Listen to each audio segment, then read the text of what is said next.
But you're not from California originally, I think, Wes. Where are you from? I'm originally from both the suburbs of Chicago and Boulder, Colorado. Originally, Okay, yeah. okay. And how did you get into design?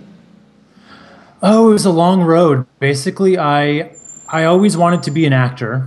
That's All how I right. grew up, and I moved to California. Sorry, we can hear this. It's like California. You can tell it's LA because we've got gardeners working outside. I don't know if you can pick up on that, but sorry Well, about that if it's no an problem. issue. I've got an urban fire outside, Oh, that's right. Everyone's got problems, but yeah. So basically, I went from being a wannabe actor or out of work actor in LA to doing actors' headshots and so photography. And around the same time, I was in school for graphic design, but I wasn't really doing anything with it. And at a certain point, I decided to focus all of my energy on my photography business and just kind of call it quits with school. And I never looked back at school. But at a certain point, I decided I was having more fun with the retouching and manipulation of the photos I was taking. So it's like, why not use my degree that I've got in graphic design and do what I really love? So I started in, I guess it was about 2001, 2002. And okay. yeah, That's doing it ever since. interesting. Was it Photoshop then? Yes. Back in So the early days, I did everything with Photoshop, including laying out brochures because I didn't know any better. And yeah. a love of manipulating photography, which is Mhm. exactly the same as me. That's very interesting. And It's so the gateway drug. Photoshop as your gateway drug, and running a business, a headshot business. Hmm. That sounds interesting. So you were employed by actors to do their headshots. And it's a great business model to rely on out of work actors to pay your bills. So I decided to cut that off a few years into it, and you might be noticing a theme here of me giving like acting and that like a few years of a run, and then calling it quits. But Well, yeah, you, I finally think I found what I like. So yeah, I think I assume you've stuck on a more long-term and sustainable business model right now, and I hope so. Yeah. I will have mentioned obviously in the introduction, you can be found at thedependdesign.com. Yes, I can. Brand new redesign. So check it out. Yeah, yeah, no, it looks really nice. It looked really nice before, but it looks extra specially nice now. Thank you. Um, do you when did that start? When did you start the dependdesign.com?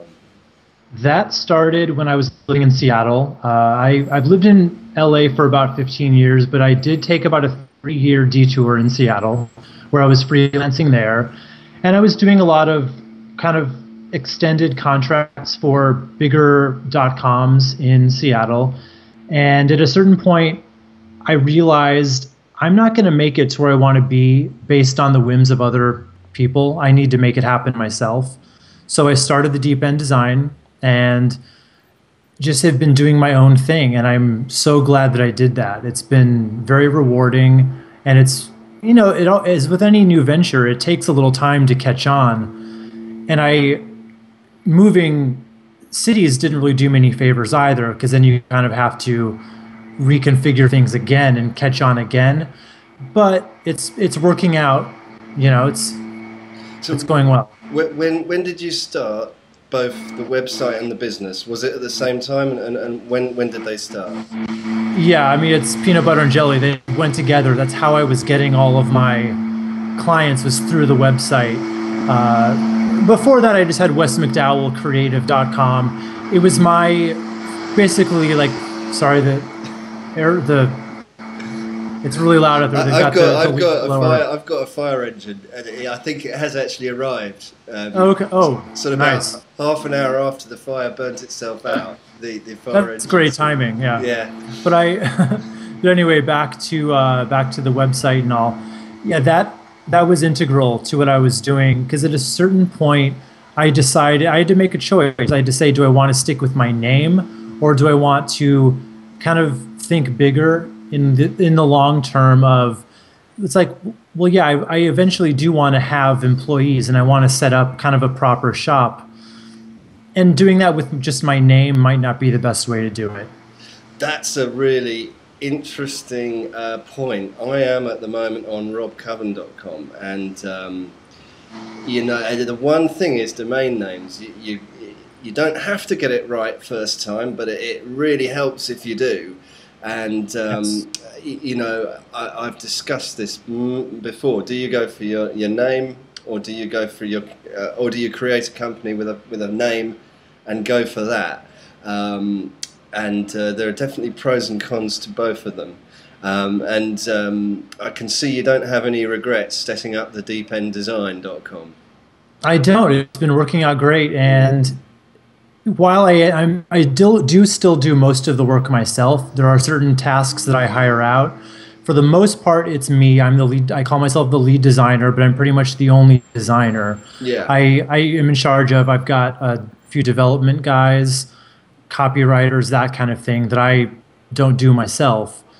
But operating under my own name, I knew would be limiting in the long run. So I'm the kind of person that I think if something's inevitable, just do it now. Because what happens with domain names is the more you change them, the less, the longer you have a domain name, the better Google looks at that. So just do it early, get it out of the way, let it age. Yeah. Well, that's really good advice, because I absolutely, the best thing about a domain name is authority, and Exactly. you can't get authority overnight. It grows over the years, and I am more or less stuck with robcoven.com, but for I think we are slightly different people who've got slightly different businesses. If I did want to make a change, I'd have to be pretty sure about it and do it straight and do it as soon as possible, because you don't want to be changing your domain name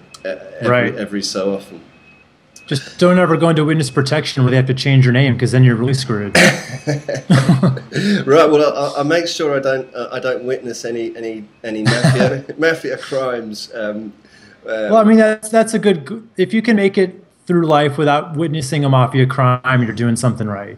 That's what I always said. Yeah. That's It's a lesson for the kids. Another bit of great advice, right along with your other design advice there. Talking more about your company, because I'm interested in you getting other people to do work for you. You mentioned you have developers, and you mentioned also you outsource some copywriting. In fact, on your website, it's very interesting, because you do make a point of saying you do SEO as well, as a variety of other services that you offer your client. You don't just say web design; there are packages, and I really like that. So, can you tell us a little bit about how you organize organize that stuff? How you get people, how you find people, and how it all works out?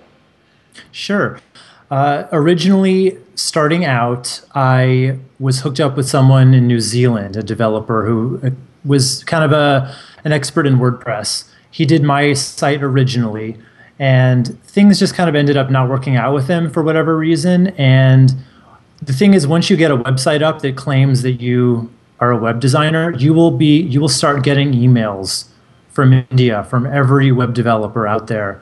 And I always got them. I always looked at them as kind of nuisance emails, until like one day I'm actually looking for a developer to work with.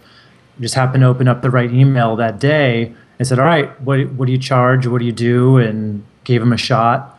And that was one who ended up not being great. That's the thing. Like you'll find when you start managing other people, you will have to go through a lot of finding ones that you don't really want to work with until you hone in on the one that you want to work with. And I think I found that guy now. But yeah, it's just a trial and error process. Yeah. You give them a shot and you see what they can do for you. So the one that you're working with now, what part of the world is he from, and how did you find him? Yeah, he's in India, and I found him the same way. I think actually he might have contacted me on LinkedIn, which I get a lot of those, but it just happened to be right place, right time. He was in front of me when I was looking for someone. And yeah, the first project we did was pretty rocky. And then, but it's all about getting to know them and getting to know the way they work and kind of training them in how you expect them to work. Mm-hmm. And with every project, it gets smoother and smoother. So yeah, that's really interesting advice again, because I find that a lot of people, including myself, try it for the first time, have a bad experience, and then get all uppity and say, "Oh, I'm never going to do that again." But I think it's a good thing to persevere with, and I think you definitely need to. Just like everyone else, you just need to know people. You need to get to know them, get to know their ways, and find out how to work with them. Sure. And you can get someone who's just a rock star developer who lives here in the States, but you'll pay so much money, and my business can't sustain that. Right? I'd be out of business if I had to pay someone that kind of money right now. Oh, for sure. Eventually, eventually I would like to have it be more someone in-house, a developer in-house, who can maybe manage a few other people and on a freelance basis. But it's all baby steps, and you got to do what you can afford in order to grow. Yeah. And you have to make those connections in order to grow, because if the thing that a lot of freelancers make the mistake about is they don't think big enough, and they only take on what they feel comfortable doing themselves. And that's fine, but how much money can you make that way? Yeah. And how? Yeah. There's only so many hours in the day. Yeah. Well, I think this goes to what you were talking about, making the big jump and getting your domain name, thedeependdesign.com. You said, well, I'm going to have to do it sooner or later, so let's do it now. And you're saying exactly the same thing with outsourcing and hiring people. Do you really want to spend the rest of your life as a freelancer doing everything yourself? Right, and I don't know about you, but I'm no good at everything else. Like developing, please, I tried. Yeah. Like I tried as hard as anyone ever tried, but my brain does not work that way. Like I've said so many times on my show that I just can't, I don't think that way. And the technology changes so often, there's no way. Yeah. I'll pay someone else to worry about that. Yeah, personally, I actually enjoy the development side. I have an inner geek inside of me. But you're absolutely right. You can't do everything. I mean, I cannot do. I like to get involved with WordPress under the hood, but I cannot do JavaScript as well, and various other things. And as you say, it's all going to change anyway. There's HTML5 coming up and all sorts of things like that, and you would be start raving crazy to want to do everything yourself for your clients. Having said that, I mean, I don't actually mean start, because some people do try to do that and then obviously not start raving crazy, but I think it's a good advice to start outsourcing. Start widening the services you offer as well, because I mean it always helps to offer copywriting, SEO, all sorts of other things that may not be your core skills, but your clients will like, and it will help you to get bigger and better jobs, I think. Exactly. At a certain level, your clients will expect SEO work, they'll expect copywriting, they'll expect an all-in-one solution from you. And if you want to keep really small clients who just want to do like brochureware, then I guess stick with that. But those days are numbered, where people want those kind of sites. Everyone wants something more dynamic. They want to go to you to kind of do it all, and so they don't have to worry about it. Yeah. And those are the good clients anyway. The ones that pay money. So no, I agree with you on that, and I think it's all interlinked anyway. If you wanted to just do a brochure type website, you'd still, if you were going to do a good job for your client, you'd still need to know to produce it so it's marked up effectively and it's optimized for the search engines anyway. So you might as well offer that as a package and branch out into SEO as well. And everything else is connected. You know, if you want the site to be good, it's got to have good copy. So branch out into that by all means. That's part of SEO that people never realize. Like they think of SEO and they think keywords, you know, like all the metadata and all the under the hood stuff, but it starts with copywriting and, you know, with the text on the page that people read. So never overlook that. Yeah, and best SEO is great content. I truly believe that. Well, so can I go back a bit about how you set up again? Because I know a lot of my listeners will be interested. They see you now with lots of different people working for you, a very successful business. A few years ago, you were back in Seattle freelancing, you know, using Photoshop. How did you get here from there? It's a lot of, okay, the main thing is you have to find clients that will pay the bills, good clients who you need to impress on a regular basis, and you need to have good customer service to keep those clients. When I first started, I had a few web development firms in Seattle that I would do a lot of design work for, and I still do work for them to this day because I kept up those relationships, and you just have to constantly do good work. And that involves researching everything you do, getting inspired to do what you do. Whenever I start a new project, I spend a few hours, you know, quote, researching, but that's really looking for inspiration, and it's looking for what's already been done, what's been done to death, what's kind of upcoming versus passe, all that stuff. And as long as you're good at what you do and treat each project with that mindset, you'll impress your clients, and you'll have staying power that way. Okay, well, you obviously know, but having said that, you impress your clients. I know, but I know from listening to your show that you know how to choose good clients from bad clients. It's trial and error. It's not that they are the only ones that call, but they're the only ones who I will take on, because I've learned in the past 10 years that the bad clients will do nothing but eat up all of your time and pay you almost nothing, and then they may even stiff you for the job afterwards, even if you have a contract.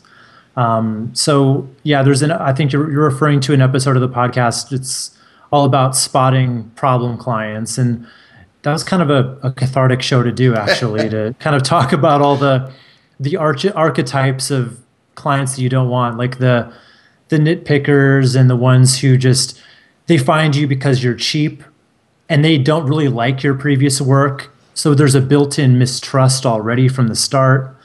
And yeah, there's just so many people that you don't want to focus your time and energy on. And having said that, I know when people are new, the tendency is to they don't want to turn away any work, but keep it in mind that you need to turn down some people in order to make room for the good ones, you know, and the more you trust your inner instincts with that, the better you'll do. Because there's always that moment in the beginning consultation where you know this is going to end badly. Yeah. And then you either say to yourself, but I really need the job, or you trust yourself and say, you know what, going to end badly, I'm going to cut and run now. Yeah, see, there's a common thread to your advice. I think I could say this about what you just said. Then again, you're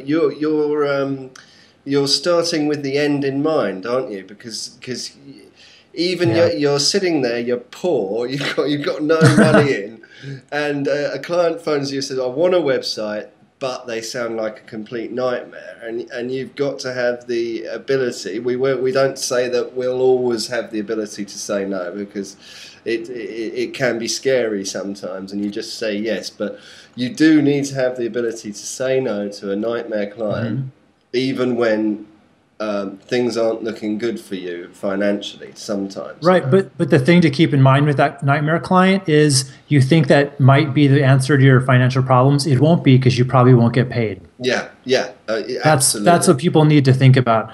That nightmare client will make that web design job last for 6 months, and in the end they'll be so upset by how it went, and you might get, I mean, whatever pittance they might throw your way, but that time would have been much better off trying to find the good clients. And I always tell people, don't jump into freelancing until you've got a little bit of money saved up, because you don't want to be acting on desperation.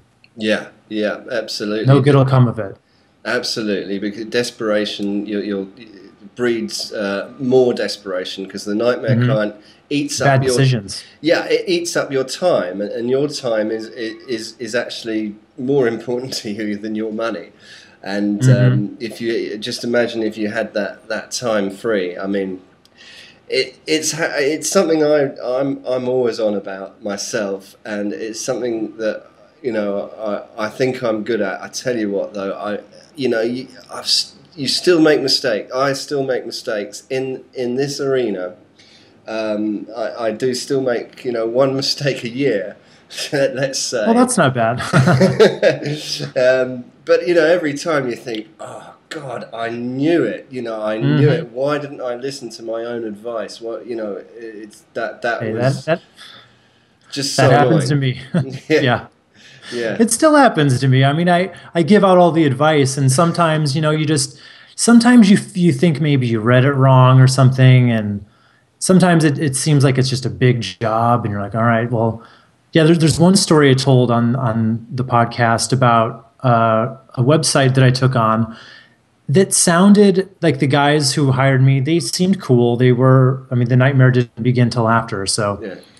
But it was a different kind of website with different kind of functionality that I had never done before, and I thought, hey, this would be a great thing to have under my belt, And then as time went on, and we went into it, I started to see what the project was really going to become, and by then it was just too late. And I was in, and it got dragged on forever and ever and ever, and it was a small job, and yeah. I know what you're like. You were seduced by sometimes the siren song. Yeah, there's they dress. There's nightmare clients, but they're dressed in good clients' clothing. Sometimes they disguise themselves just to fool you. Yeah.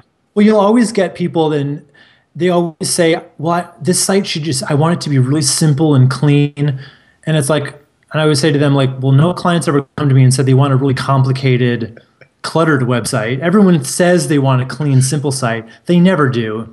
You give them something with a lot of white space, they never know what to do with it. So never let a client telling you that it's going to be an easy job, let that influence how you price the job, because it's never true. Absolutely, this won't take much of your time. Yeah. This isn't it. Yeah. If it's so bloody easy, why don't you do it? Why don't you do it? Yeah. Well, obviously, we've had that one, and that's another piece of great advice. But we think it's obvious. We think these little pearls of wisdom are obvious. They're not obvious, I tell you, because nope. Years of practice. and I've heard millions of designers say the same thing, because we all still make the same mistakes, and it does come with experience to know these things. We've touched upon the podcast. I want to speak more about your site and how you promote it, and I guess the podcast is a big thing. And it's especially interesting for me because, as you probably noticed, I've just started a podcast myself. So, oh, you have? That's awesome. You have to let me know what that is. I'll listen to it. No, I've been listening to your shows. I like it a lot. I'm a fan. Well, I'm just an innocent newbie in all this, and you're an old timer, and you've been doing it for a while. Well, it's funny. This is the year anniversary. Like almost, I put our first couple episodes up on Christmas Eve last year. So going on a year. Wow. So why did you do the podcast? Has it helped with your promotion of your business? And how do you promote the site and the podcast otherwise? Okay. Well, I started the podcast, and it's the Deeply Graphic Design Cast. You can find it either on iTunes or on thedeependdesign.com under the community tab, like Rob said. But I started it. There was a few reasons. I was listening to a lot of podcasts. The freelance radio was the one I think that I was listening to a lot in Seattle, and I've always loved the talk radio format. I'm kind of a geek that way. I listen to Adam Carolla's podcast, and I love it. And I thought, when they stopped doing new episodes of freelance radio, it felt like there was a void there, and I felt like there's so much information to convey. And maybe I don't know what I'm talking about, but maybe the best, how they always say the best way to learn is to teach. And I feel like since I've been doing it, I've learned just as much by doing it as hopefully the people have learned from listening to it. And yeah, you ask how it has helped with my business. It's a weird new business model, I think, which is called inbound marketing, which I don't do my show for my clients. I do it for other designers. You better not be doing it for your clients, because you're... Oh, no. Yeah. Well, it's funny you say that, because I try to make it mostly safe for clients, but in their off chance any of them will listen, I don't think any of them do or have any interest in it. And yeah, I do tell some client horror stories on the show, but there's no point in doing the show if I'm not going to be honest. I kind of believe I have a 100% transparency policy. Otherwise, it's a watered down show with nothing to offer.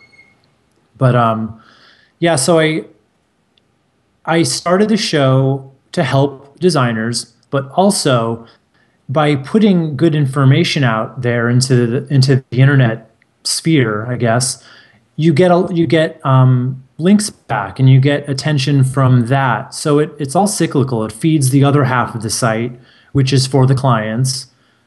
So I got good SEO boost out of it. Mm-hmm.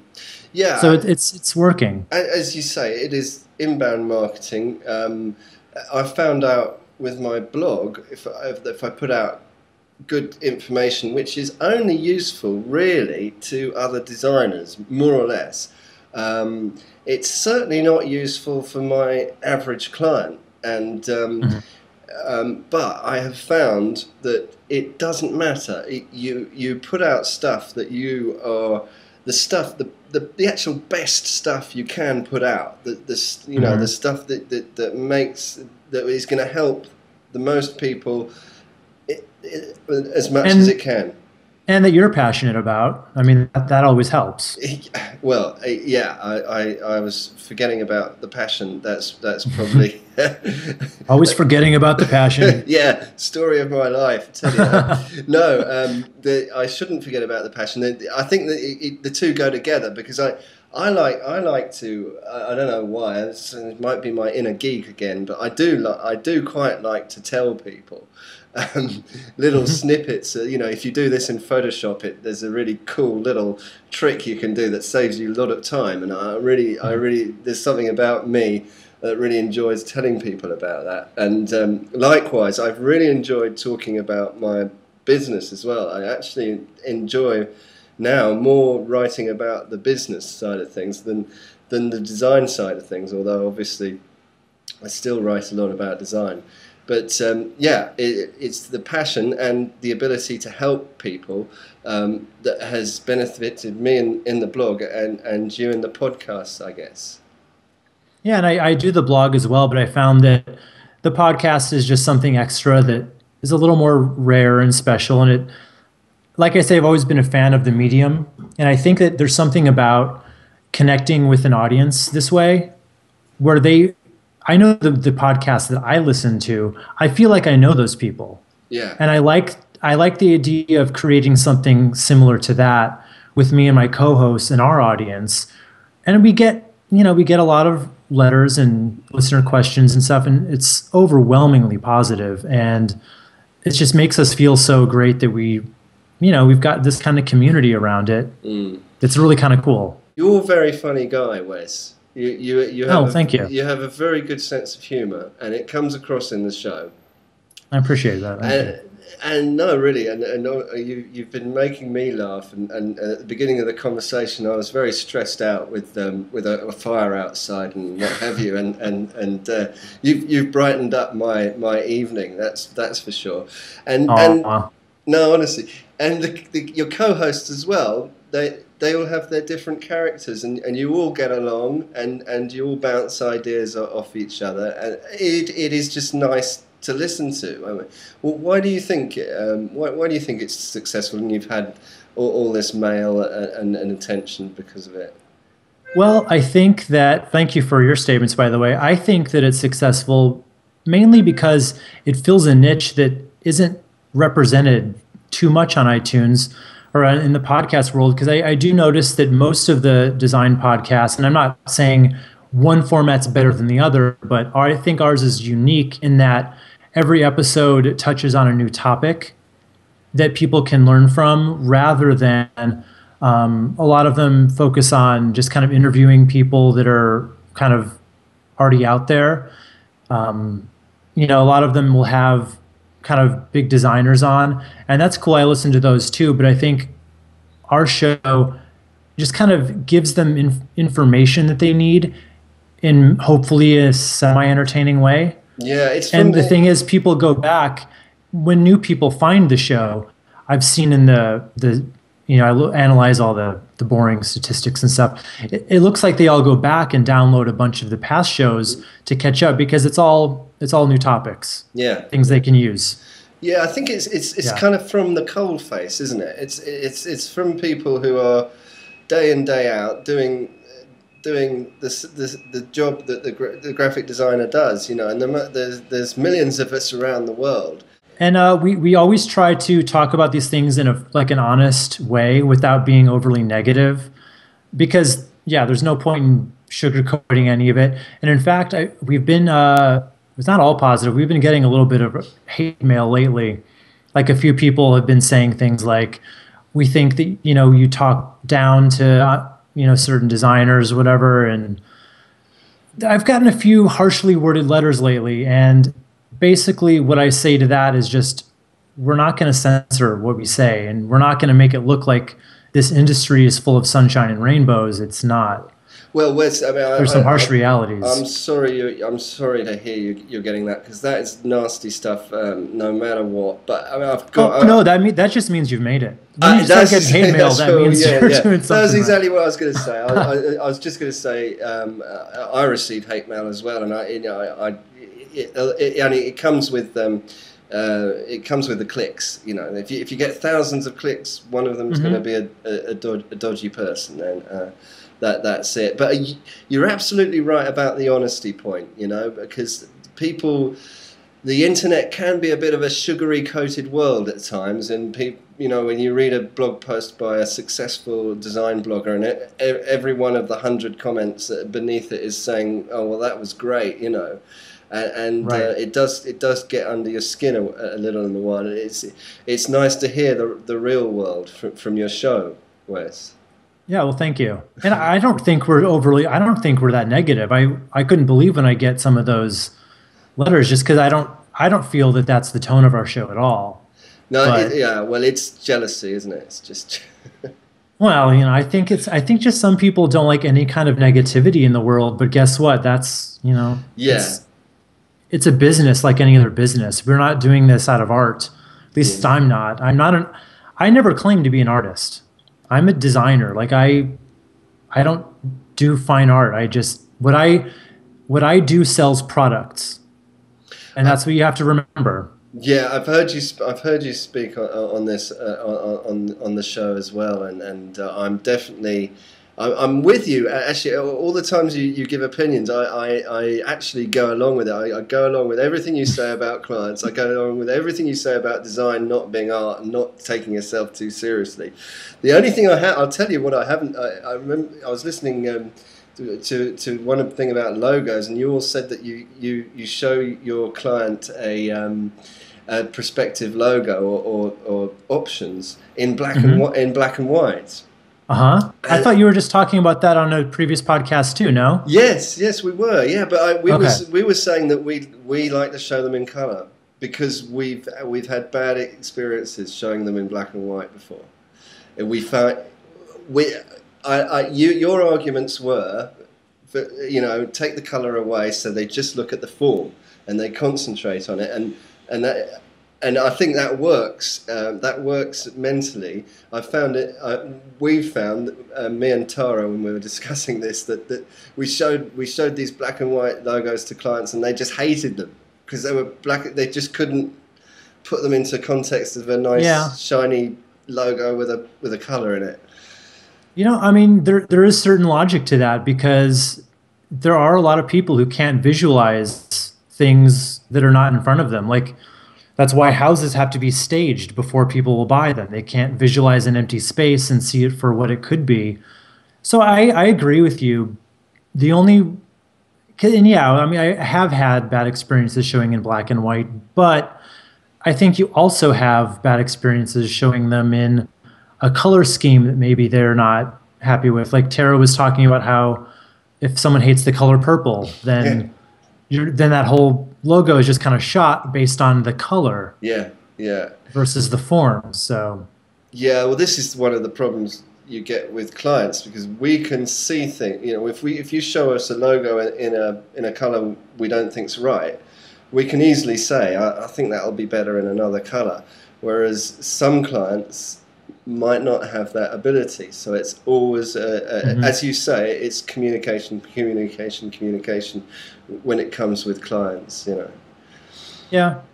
And yeah, I have had clients who just kind of hate everything when it is black and white. And then what I tend to do is, if that happens, if I can tell that that's what they're particular, like, you know, if you get someone who just, they're very, left-brained? That is... Logic is left-brained. I always forget. Yeah, they're just very logical. Yeah. Those tend to be the kinds of clients that, if you get the sense after showing them in black and white and they're not getting it, then you might want to introduce the color. That's my policy. Yeah, it's definitely a left brain, right brain thing that we've got to juggle. I think actually designers have a good balance of left and right. I think to be a good designer, you need a good bit of the two. Yeah, I think so too.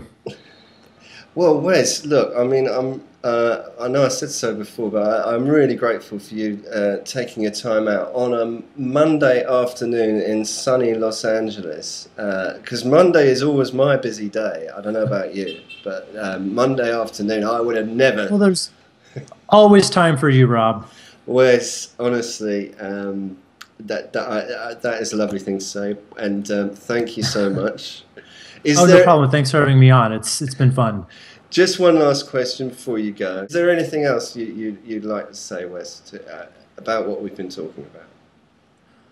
Well, I would just like to remind people to listen to my show if they're interested. It's the Deeply Graphic Design Cast. And also I'm doing an ebook that's going to be published on Kindle, all about graphic design clients and how to... the title's still in flux, so I can't really give a title yet. But well, why didn't you tell me? No, it's okay. It's not done yet. So. Yeah, but we've got to talk about. Well, I've been very interested in how you get that. You get on with that though. Are you going to put it on? Is it going to be free, or is it going to be? No, it's going to be.